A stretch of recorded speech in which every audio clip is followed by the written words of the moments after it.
This is the IELTS listening test. You will hear 4 different recordings, and you will have to answer questions on what you hear. There will be time for you to read the instructions and questions, and you will have a chance to check your work. You will hear each recording once only. The test is in 4 sections. At the end of the test, you will be given 2 minutes to check all of your answers. Now turn to Section 1. Section 1. You will hear a telephone conversation between an operator and a caller. The caller is inquiring about car insurance. First, you have some time to look at questions 1 to 4.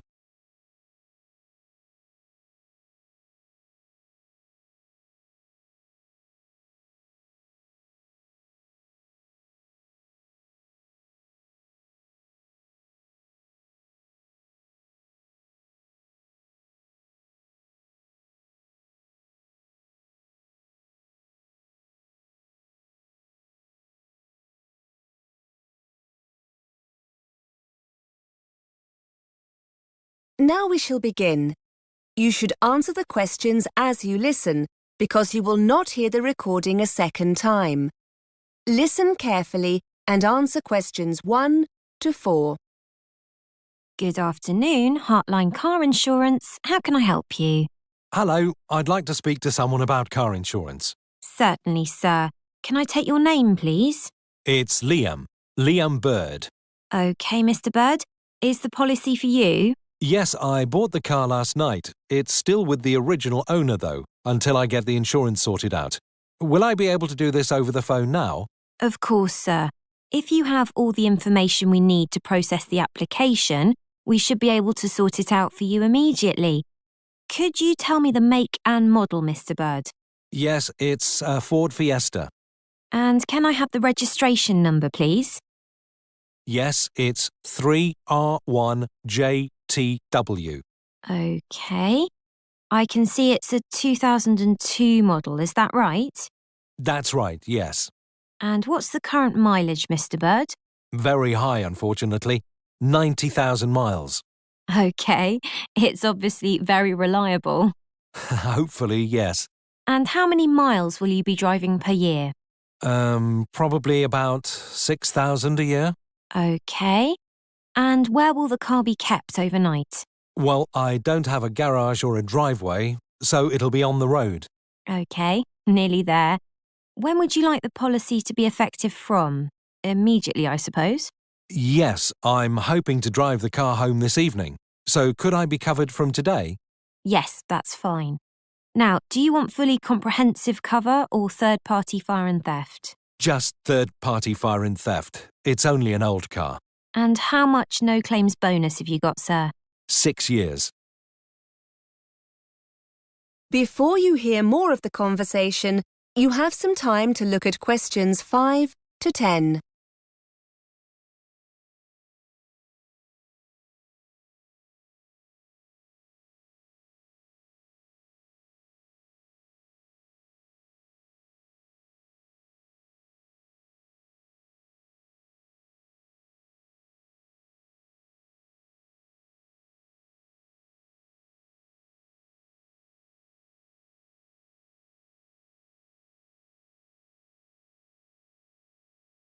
Now listen and answer questions 5 to 10.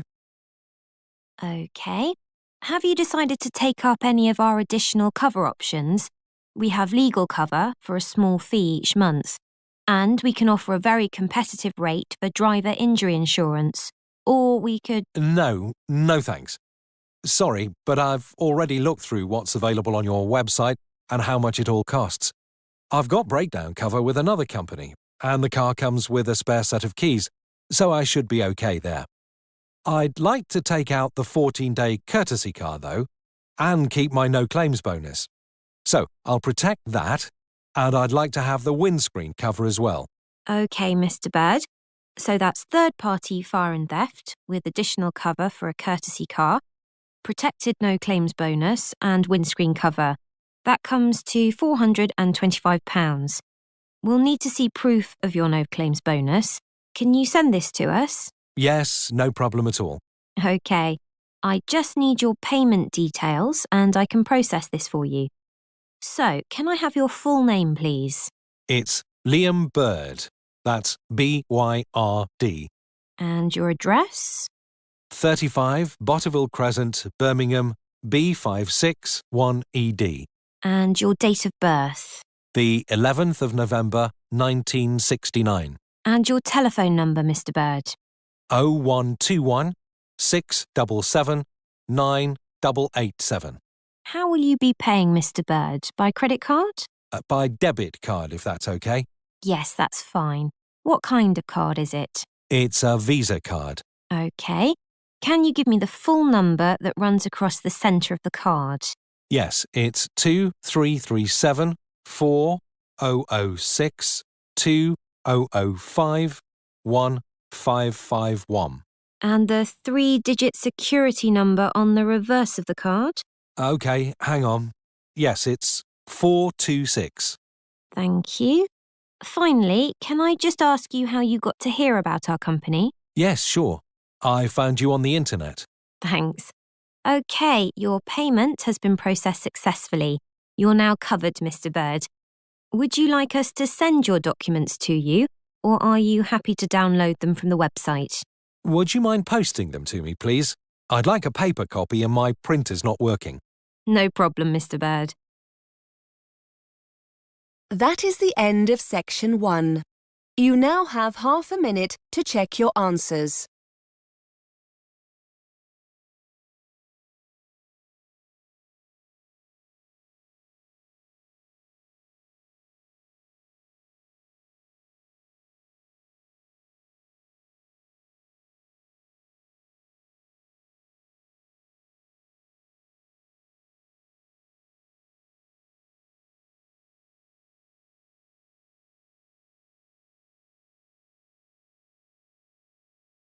Now turn to section 2.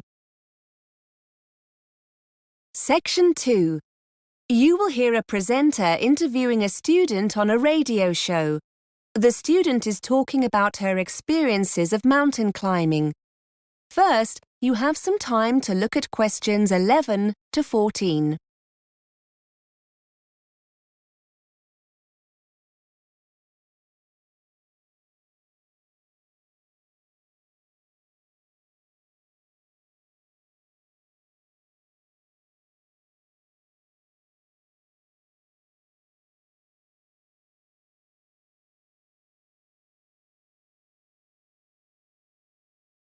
Now listen and answer questions 11 to 14. Welcome back to BURS, your independent student union radio station. We're looking at some of the incredible feats one or two of you have been up to during your summer break.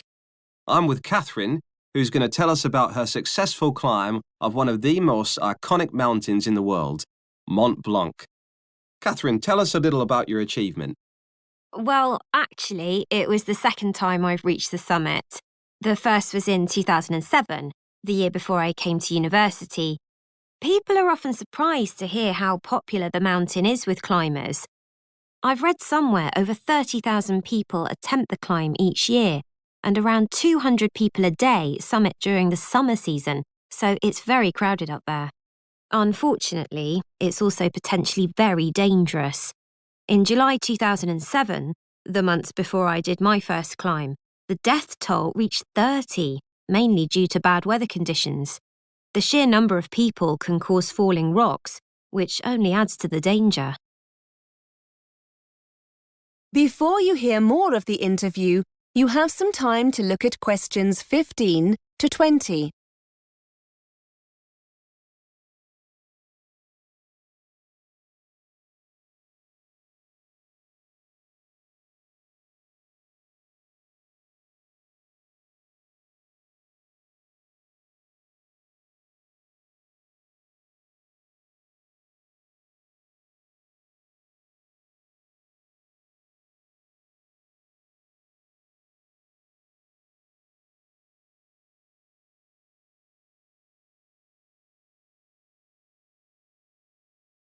Now listen and answer questions 15 to 20. So why did you do the same climb twice? And was it easier the second time around?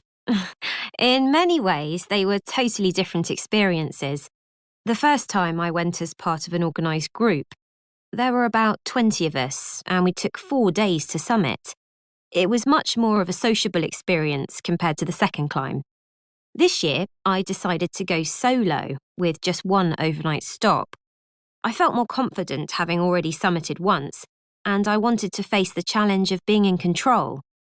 Actually, you're never really alone. There are other climbers and groups around all the time, but I suppose being alone made me feel more intrepid. The first climb was quite difficult as the weather was very changeable, and we found ourselves climbing in very cold, windy conditions. We were in a group, so we offered each other encouragement, but it was still very difficult. The weather this time was wonderful.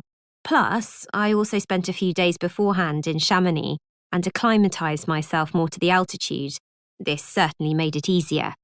You can achieve the same thing by climbing some of the smaller peaks in the area first, but I wanted a more leisurely start. It was fantastic. I thoroughly enjoyed it. Did your experiences on the first climb help you the second time around? I'm wondering if you have any useful advice for others planning on doing something similar. Well, because the climb's becoming so popular, I think people don't always give it the respect it deserves. And I'm not talking here about the physical condition you need to be in to take on a challenge like this, or having the right equipment. That goes without saying. I think what took me by surprise more than anything else was the extreme weather conditions, even in the summer. For those who want to summit in a single day or two, the climb will often start early in the morning, so you'll need to make sure you're wearing enough layers to protect yourself from the cold and wind. You'll be glad of this when you hit queues and find yourself standing around, waiting to move on. Then at the other extreme, around midday, you must make sure you're fully protected from the sun, or you're likely to get very badly burnt. Whether you climb alone, in a group, or with a guide, that will depend on your own experience. But however you decide to go, it's essential that you take your time and get used to the altitude. OK, many thanks for taking the time to come in and tell us all about it. That is the end of section 2. You now have half a minute to check your answers.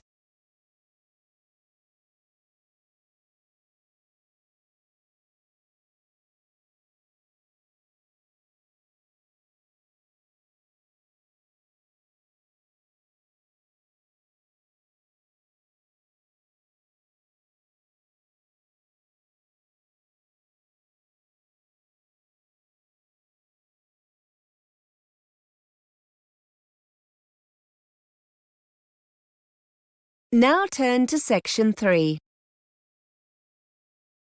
Section 3. You will hear 2 students talking about revising for exams.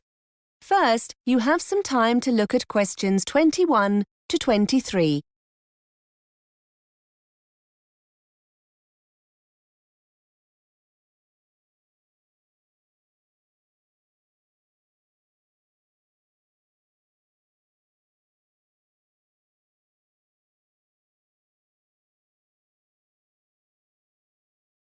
Now listen and answer questions 21 to 23. Elaine, have you seen the exam timetable? They've just put it up on the department notice board. Yeah, I've just come from there. I must be honest, I'd put the thought of exams to the back of my mind. Now the dates are there, it all seems a little scary. Have you been revising much? No, not really. We've got a month, so I'm going to really get going on it now. Why don't we try and work together? Yes, let's meet a few times a week. I don't like working on my own. I never seem to be able to focus properly. What about Tuesday and Thursday? Oh, no, I have a late seminar on Tuesday. Monday and Thursday? What about that? Yes, that'll be okay. How do you go about revising? Have you got any tips? Well, our tutor said we shouldn't start background reading or writing notes until we're clear in our mind what we need to revise. He said start with a revision timetable so we know what to revise and when. That sounds sensible. Then we can use the timetable to work independently. It'll help us to make sure we're both working on the same subjects. We can make that the first thing to do in our first session. Write up a timetable. OK. I reckon the kinds of things we can do on our own in between meetings are things like arranging our materials, lecture and seminar notes, handouts, feedback from our tutors, that kind of thing. If we arrange all these by subject, according to the timetable, it'll help us get organised. Before you hear more of the conversation, you have some time to look at questions 24 to 30.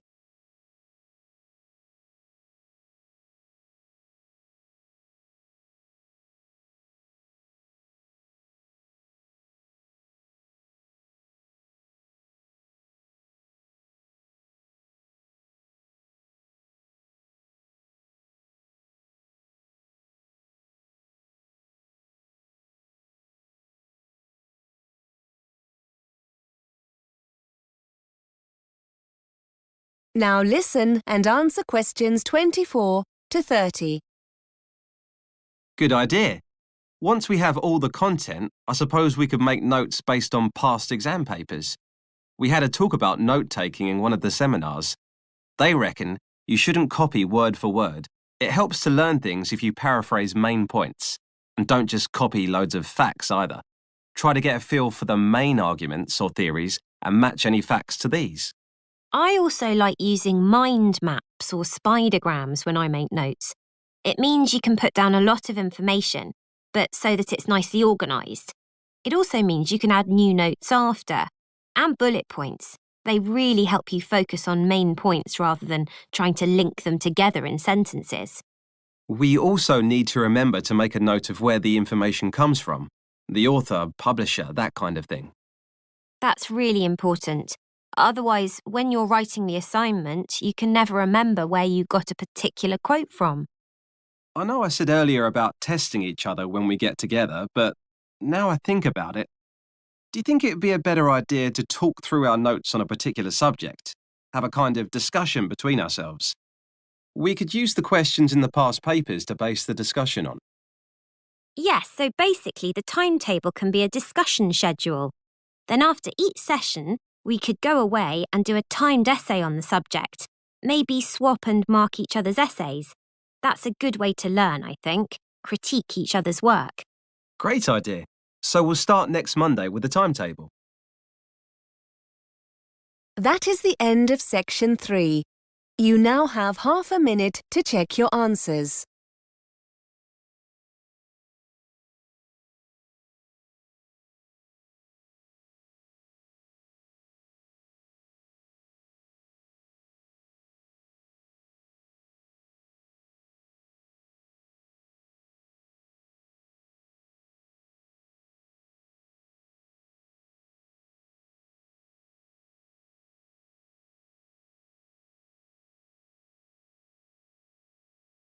Now turn to section 4.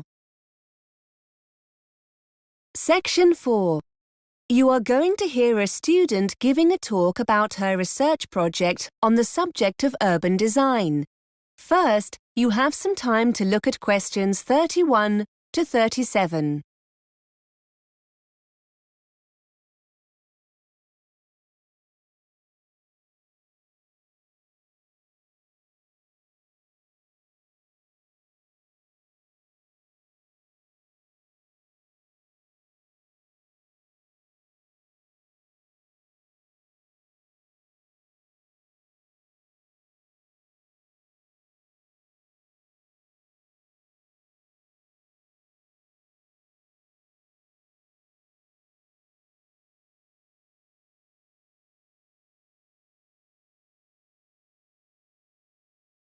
Now listen and answer questions 31 to 37.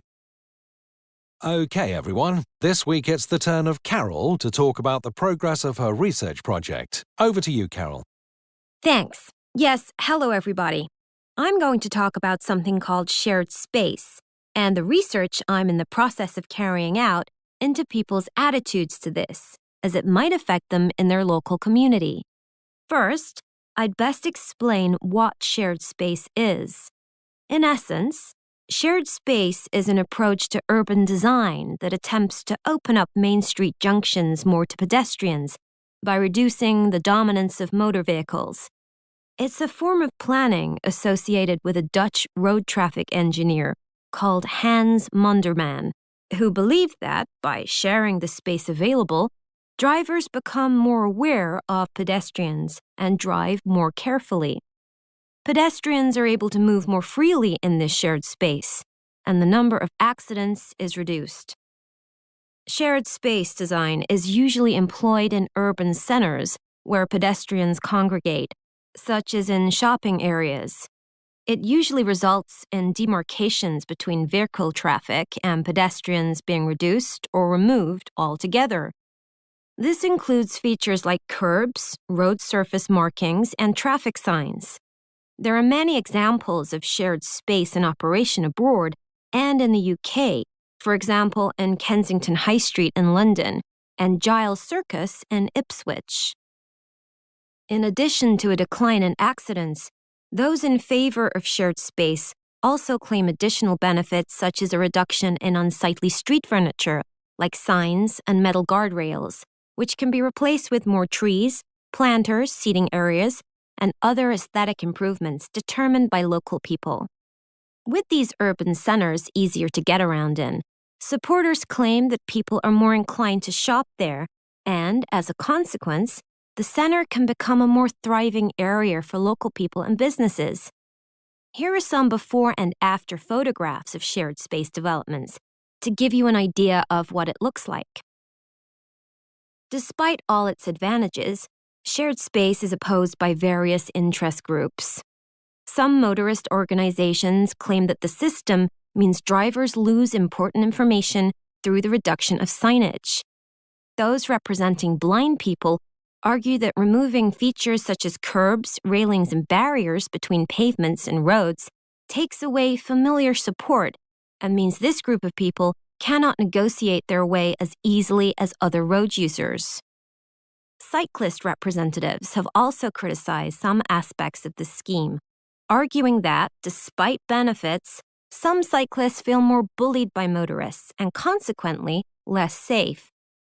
Supporters of shared space themselves also point out that a lack of experience and understanding of shared space by planners can lead to negative experiences for all these groups. Before you hear more of the talk, you have some time to look at questions 38 to 40.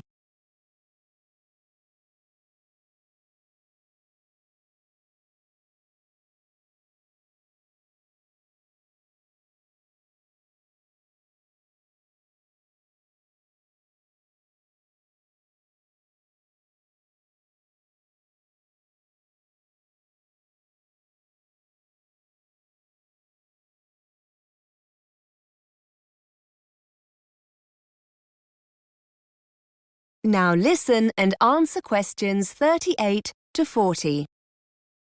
To carry out my research, I approached a local campaigning group in my area who were interested in adopting shared space in our local shopping center.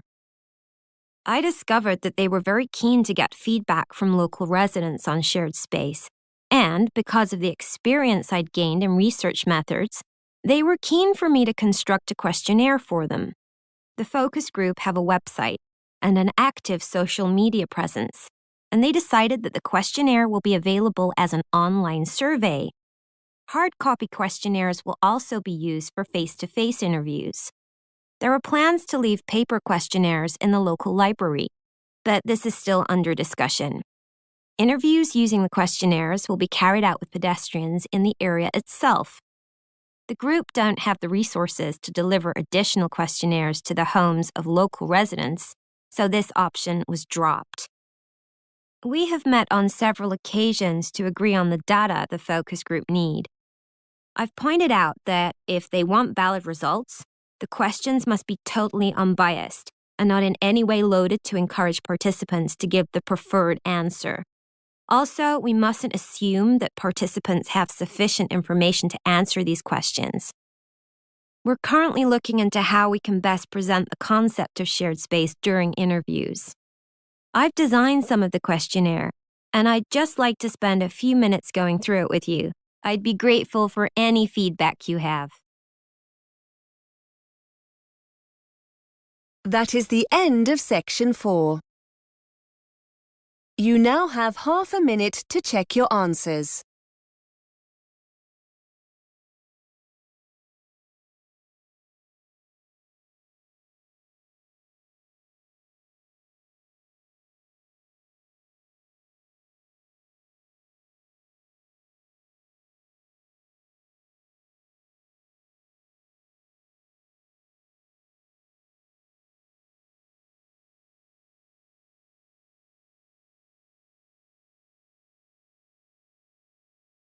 You now have 2 minutes to check all your answers.